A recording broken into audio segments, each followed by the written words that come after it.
Now without further ado, let's start ranking every single witch in both Soul Eater and Fire Force. And to start this list off, we have Angela. Not only is she the youngest witch, but she's also the first witch that we see inside of the series. And I could easily say that she's most likely the weakest of the bunch. She is so weak, in fact, ordinary humans can defeat her. I think the fact that she has a bodyguard such as Mifune, and the fact that she needs a bodyguard, would say enough about why she's ranked this low on the list. But despite that, she's not useless. The special magic that she's capable of using would be invisibility. Pretty ironic, considering that if Tsubaki would have ate her soul, Angela's ability would have been more than useful for him, alongside Tsubaki becoming a death sight. But honestly, I kinda like how things turned out in the end, considering that she's now training with Blackstar. She's got the Frog Witch look, she has invisibility. If there's ever a Soul Eater sequel, to see Angela become a ninja assassin Frog Witch, sign me up. Frogs are synonymous with ninjas. She's got invisibility. She's training with Blackstar. Make it happen. If Okubo doesn't, I guess I'm making a fan manga. Up next, we have Samantha, the background character witch that we see Kid encounter while he's in Egypt. This witch's special magic is necromancy. She was able to make an army of mummies to fight for her and do her bidding. But unfortunately, she's so weak she got killed by a regular, or even generic, as I might add, evil spirit that most meisters are capable of killing. If we were to put this into perspective, I'm pretty sure the reason why Shinigami sent Kid on this mission was because a witch was involved. But since this witch was so garbage that she got bopped by your typical evil spirit, that should say more than enough. Up next, we have Tabitha and Taruho, or Orisa and Orisa. These two witches are the girls that we typically see Spirit with while he's at Chupacabras. It turns out these two girls are actually witches. They're spies that work for Arachne. In fact, when they were caught by Sid, they were originally going to use magic to fight their way out of this situation until Sid caught them in a bad situation and told them how they'd be completely overwhelmed by every single Meister outside of the club. Unfortunately, we don't get to see any of their combat ability, but for them to be confident enough to put up a fighting chance and to also help out DWMA with the war on the moon, I thought putting them in the third spot would be fair. As for the type of witches they are, Tabitha is a butterfly witch, while Taruho is a firefly. Up next, we have Erika, another frog witch. Erika is so skilled with magic, she was able to perform a complicated calculation spell. One that would be way too hard for Taruho and Tabitha to perform. She is so skilled with magic that she was able to transport the main characters into the Book of Abon in order to save Kid. Her calculations are so grand that she was the reason for Killick to snipe the Kishin on the moon. She even crafted the perfect plan to kill Medusa by having her drop her Soul Protect in order to alert DWMA that a witch was in the vicinity. She would then take advantage of this because Medusa would have to maintain being in her normal human facade, as Mizune and Erika would attack her because Medusa would be powerless in this state. As you can see, Erika is smart and she's always one step ahead. But unfortunately, Medusa was a step ahead against her in this moment. When you take a look at her brains and magic skills, and then add her destructive capabilities on top of that by making tadpole bombs, as well as being able to summon giant tadpole familiars, Erika has a lot going for her. In fact, she could possibly be higher on this list, but unfortunately, in terms of combat, she does have potential, but that same potential is squandered by her cowardice.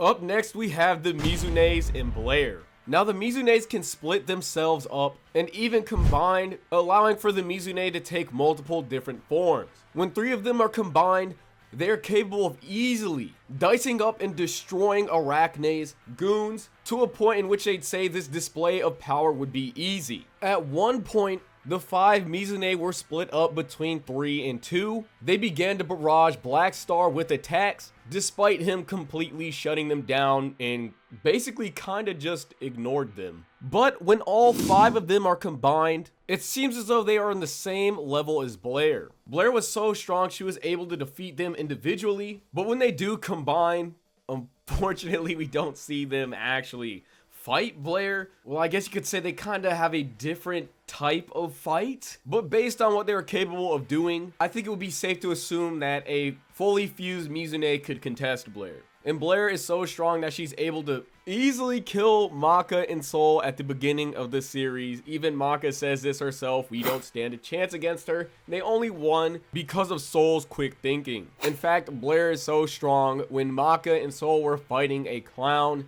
she was toying around with an evil spirit without even trying. And an evil spirit is something your average Meister would be capable of defeating. So I'd say both Blair and the Mizune are stronger than your average Meister. Up next, we have the witch Ponera. She's actually from the Soul Eater video game Monotone Princess. I put her on the list despite her being non-canon because I thought she would be an interesting topic of discussion, and there's not even very much information to really access about this game. But she is the final boss. So there is a character similar to Noah in this game, but his name is Grimoire. In fact, he's probably the prototype for Noah. In the game, he actually fights Kid, and Kid is much stronger than your average Meister. In fact, in order for Kid to defeat him, he has to use his death cannon. And if push came to shove, if Kid were to use his death cannon on the Mizune or Blair, he's definitely defeating them. Now, Ponera is so strong that Grimoire has to use her. He wants to use his power for himself, and this is why I put her above both Blair and the Mizune. Even though this is pre-time skip material, she's actually pretty strong. In fact, I really like her character. I kinda wish, rather than wasting these designs on this horrible video game, I really would have preferred if this would have been maybe a side manga, an arc, or even a movie. A movie would have been very fire. She has such a good design. The voice actor sounds amazing. In fact, look at this cutscene. あなたが魔女ポネラね。だったら何？あなたのことを止めに来たの。あなたは騙されてる。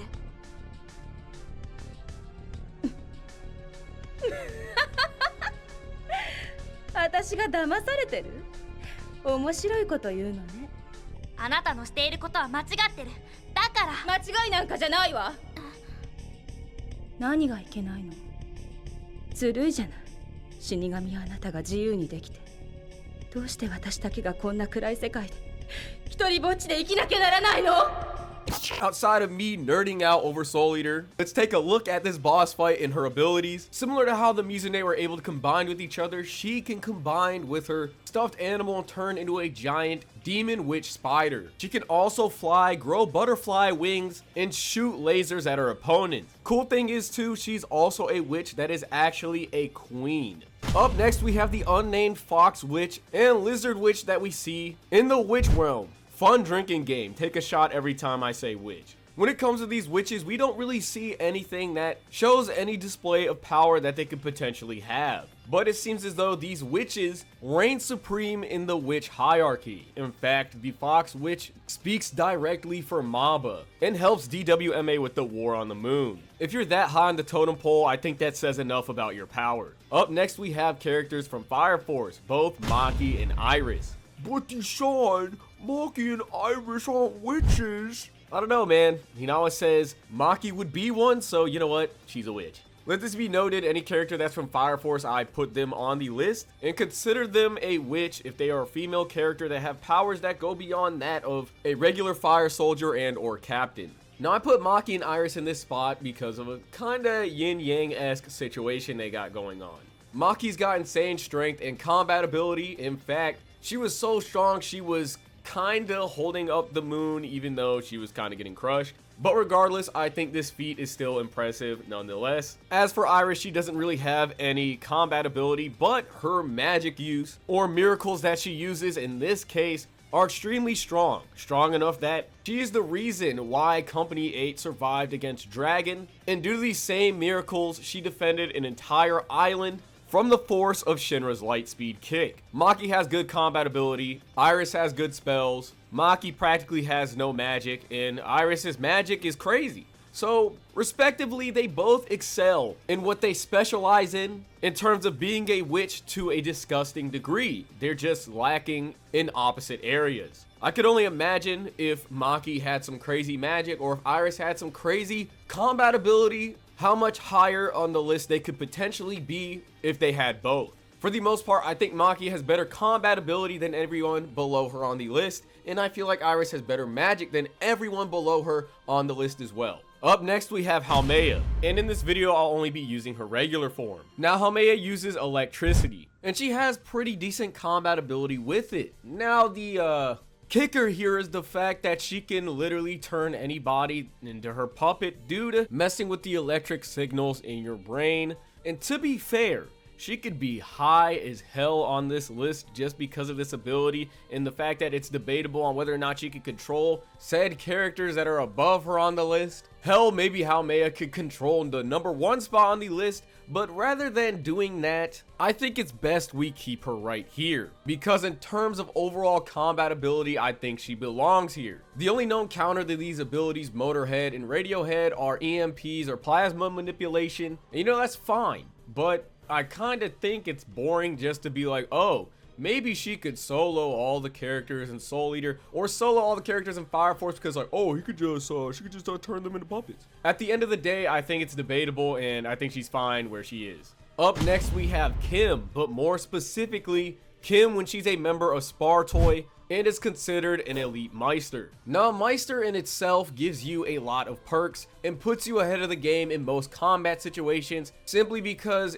the level in which you're fighting at is completely different than any ordinary fighter. Weapons can move automatically. Soul Resonance techniques can give you significant boosts in power, and so on and so forth. As an elite Meister, I feel as if Kim's combat ability far surpasses that of Haumea or Maki. The overall battle experience that she'd have from the beginning of the series to the end, and the fact that she's considered an elite Meister should say enough in itself. Now, Jacqueline is a jack-o'-lantern and she uses fire. I get the fact that Maki could counter that easily, and Haumea probably could as well since she's a 3rd generation, but the thing is, just because Jacqueline uses fire, that doesn't mean it's mandatory in a fight. We see Stein utilize Jacqueline without using fire, and I'm sure if Kim was put in a situation when she couldn't use her fire, she would do the same. Rather than getting lit on fire, you'd simply be getting hit by a big ass club of metal. And this is not including the fact that Kim can also heal herself and others since she is a Tanuki witch. And there is seemingly no limit to the amount of healing she can do on herself,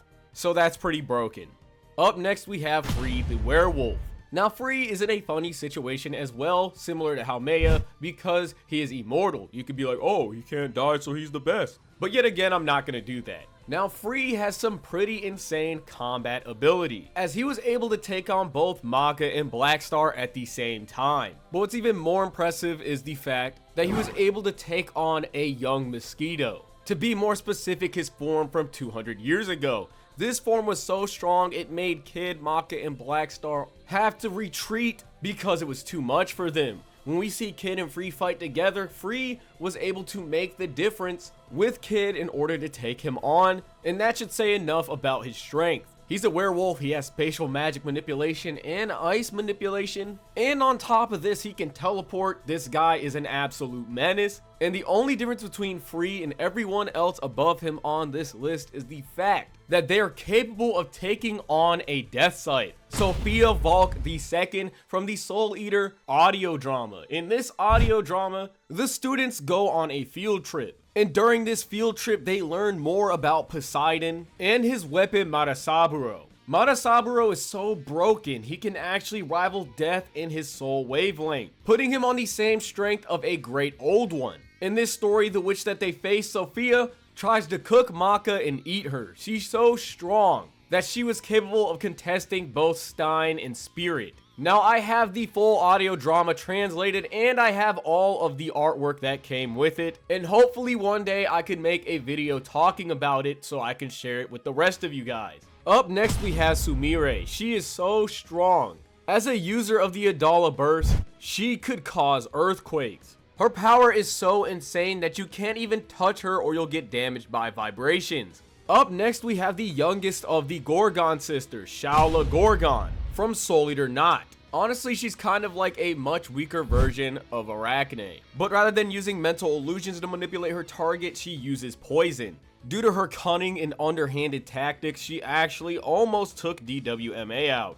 In fact, she is the entire cause of Sid's death. In terms of Shala's ability, she can use her hair as a weapon. She can even conjure multiple scorpion tails from the ground, allowing them to overwhelm her opponents. In terms of skill, she was also able to take on both Akane and Tsugumi despite being overwhelmed by both of them, since she was the only one fighting against 5 people. But outside of that, she would still be confident to kill Tsugumi and her friends until every single death slice showed up alongside Death and Kid. Honestly, I think she's a pretty cool character. Up next, we have the worst mother of all time, Medusa. She's so strong, she was capable of fighting both Stein and Spirit and giving them both a run for their money. In fact, she practically defeated him. If it wasn't for the fact that the Kishin awoke and she got cocky, she wouldn't have died. But even then, she gets stronger as the series progresses because she gets Arachne's body. She's easily one of the smartest characters in the series,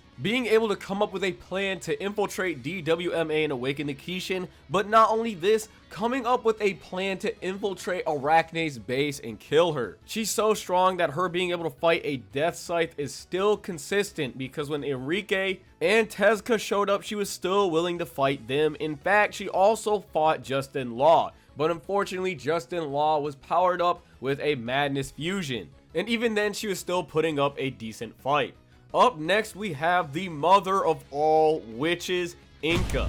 Not only does Inca have the ability to look into the future, but as a witch, she's able to conjure creatures, to be more specific, a kaiju-sized serpent. Unfortunately, we don't get to see too much of her and her abilities, but I felt like this was a fitting spot for her, since after all, she was capable of wrecking the world by herself, and she's the very first witch. Up next, we have Arachne, the creator of demon weapons and the eldest Gorgon sister. With the status of being a Gorgon sister, it's kind of obvious that she's going to be pretty busted. She's so strong, even Medusa couldn't stand a chance against her. And in all honesty, she's practically unbeatable, because for the most part, she becomes the presence of madness itself, and you can't even interact with her. This means no physical attacks are capable of ever reaching her. She went from being the mother of all demon weapons to becoming the mother of all things. Unfortunately, she doesn't fully become that, but she's in a good middle ground. In this state, her presence alone can drive you insane and you can do nothing. The only counter to this would be an anti-demon wavelength, and good luck getting one of those because they're extremely rare.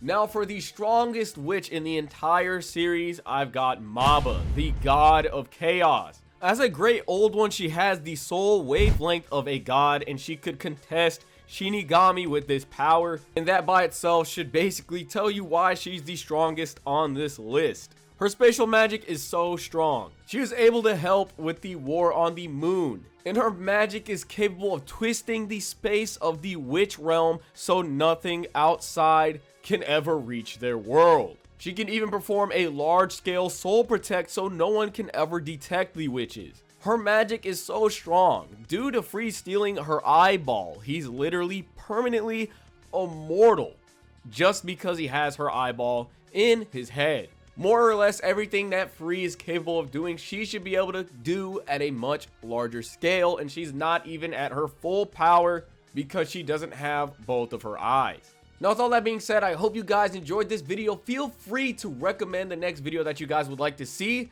And with that, I will see y'all later. Don't forget to like and subscribe, and have a good one.